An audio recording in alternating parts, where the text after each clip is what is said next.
কামৰূপত স্বাধীনতা দিৱস পালনৰ প্ৰস্তুতি তুংগত দেশৰ ৭৮তম স্বাধীনতা দিৱস উদযাপনৰ বাবে কামৰূপ প্ৰশাসনো সাজু হৈছে উত্তৰ গুৱাহাটী মহাবিদ্যালয় খেলপথাৰত স্বাধীনতা দিৱস উদযাপনৰ বাবে চূড়ান্ত প্ৰস্তুতি চলোৱা দেখা গৈছে কামৰূপ জিলাত প্ৰত্যেক বছৰে আমি স্বাধীনতা দিৱস গণতন্ত্ৰ দিৱসটো আমাৰ আমিনগাঁও ফিল্ডত অনুষ্ঠিত কৰা হৈছিল এইবাৰ প্ৰথমবাৰৰ কাৰণে নৰ্থ গুৱাহাটী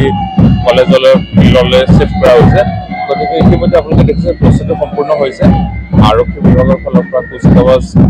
আদি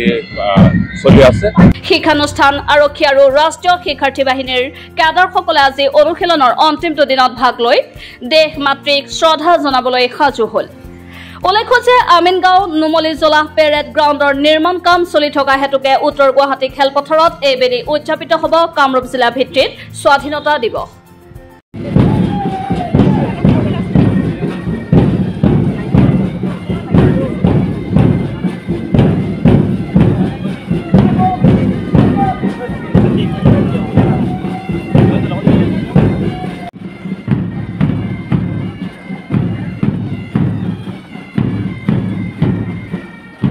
আৰু আমি আশা কৰিছোঁ যে ভালদৰে আমি স্বাধীনতা দিৱসটো উদযাপন কৰিব পাৰিম আমি আৰক্ষী বিভাগৰ ফালৰ পৰা যত্ন কৰিছোঁ আমাৰ আৰক্ষী পেট্ৰলিং তালাচী আদি আমি বঢ়াই দিছোঁ আৰু আমি চেষ্টা কৰিছোঁ যাতে সকলো ৰাইজে স্বাধীনতা দিৱসটো ভালদৰে ভয় নকৰাকৈ উপভোগ কৰিব পাৰে তাৰ ব্যৱস্থাখিনি আমি লৈছোঁ